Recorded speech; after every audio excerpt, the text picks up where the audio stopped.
Hello friends, आकृति word में आपका स्वागत है। दोस्तों, समय न ठहरा है, बदली कभी न चाल, जिसके जैसे कर्म है उनका वैसा हाल। दोस्तों, आज मैं समय के महत्व के विषय में एक कहानी सुनाती हूँ। एक गांव में एक गरीब आदमी रहता था। उसका नाम था रामू। उसकी पत्नी दूसरों के घर में काम करके अपने परिवार का खर्च चलाती थी। उन दोनों के 2 बच्चे, एक बेटी और एक बेटा थे। रामू दिन भर नशे में डूबा रहता था। जुआ खेलना, ताश के पत्ते खेलना और गप्पे हाँकना केवल उसका काम था। परिवार का ख्याल उसे जरा भी नहीं था। बेचारी उसकी पत्नी दिन रात काम कर कर के अपने बच्चों का पेट पालती थी। यदि उसकी पत्नी एक भी दिन काम पर न जाए तो उसके बच्चे भूखे रह जाते थे। इसलिए उसकी पत्नी प्रत्येक दिन दूसरों के यहाँ काम करती थी। लेकिन रामू को इन सब बातों से कोई फ़र्क नहीं पड़ता था। उसे बस अपना समय बर्बाद करके हंसी मजाक और पत्ते खेलने में बहुत मज़ा आता था। शाम को शराब पीकर घर आकर ज़ोर ज़ोर से अपनी पत्नी को चिल्लाता था। कई बार उसने अपनी पत्नी को मारा भी, लेकिन अब उसकी पत्नी करे भी तो क्या करे।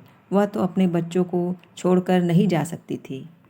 रामू को जो कोई समझाता था कि रामू कुछ कार्य किया करो, पैसे कमाया करो, अपने परिवार का खर्च तो उठाओ, रामू उसके ऊपर बिगड़ जाता था और कहता, तुम्हें इससे क्या लेना देना, मैं कुछ भी करूं, मेरा यह जीवन है, मैं तुम्हारे घर का खाता हूं क्या। इसके कारण कोई भी गांव का सदस्य उससे इस विषय पर बात ही नहीं करता था। वह सुबह खा पीकर निकल जाता था और रात में शराब पीकर आता और अपनी बीवी के ऊपर गुस्सा करता था। ऐसा कुछ दिनों तक चलता रहा।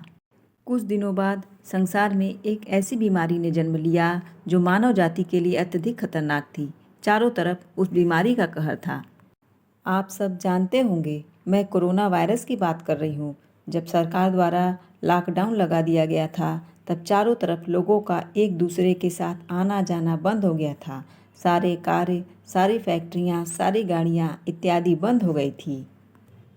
अब रामू का परिवार भूखा मरने लगा था, क्योंकि उसकी पत्नी जो रोज़ कमाने जाती थी, वह अब किसी के घर इस कारण नहीं जा पाती थी कि कहीं इस बीमारी की वजह मैं न हो जाऊं।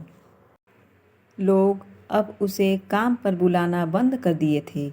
उसके परिवार में अनाज का एक दाना भी नहीं था। ना उसके घर में कुछ पैसे थे। अब वह करता तो क्या करता, उसका छोटा बेटा भी बीमार हो गया था।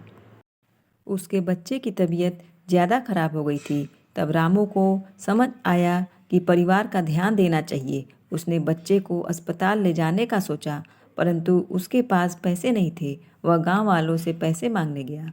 गांव वालों ने कहा, पहले कहने पर तो हम लोगों को जली कटी सुना देते थे, अब इस लॉकडाउन में हमारे पास कहाँ से पैसे आए, यही कहकर वह लौटा देते थे। रामू अत्यधिक परेशान था। अब करे भी तो क्या करे, वह चाह कर भी कुछ नहीं कर सकता था। एक पूरा दिन बीत गया। उसके बेटे की तबीयत और भी ज़्यादा खराब होती गई। तब किसी तरह उसकी पत्नी जहाँ काम करती थी वहाँ से कुछ पैसे जुटा कर लाई और अब रामू अपने बच्चे को अस्पताल ले जाने की तैयारी करने लगा। रामू अपने बच्चे को लेकर गांव के बाहर एक अस्पताल में गया। उसने कहा, मेरे बच्चे को बचा लीजिए डॉक्टर साहब। डॉक्टर साहब ने सारे इंस्ट्रूमेंट लगाकर चेक किया, तब उसका बेटा मर चुका था। डॉक्टर साहब ने यह बात रामू से कहा, यदि तुम अपने बच्चे को 10-15 घंटे पहले ले आते तो मैं तुम्हारे बच्चे को बचा लेती। मुझे बहुत दुखी होकर कहना पड़ रहा है कि मैं तुम्हारे बच्चे को बचा न सकी।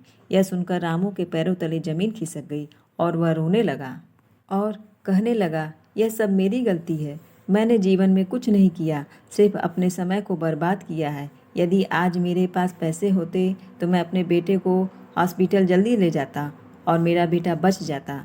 मैंने अपने जीवन में समय को बहुत बर्बाद किया है, लेकिन आज मुझे समय की अहमियत पता चल गई। मित्रों, इस कहानी से हमें यह शिक्षा मिलती है कि हमें हमेशा समय का सदुपयोग करना चाहिए।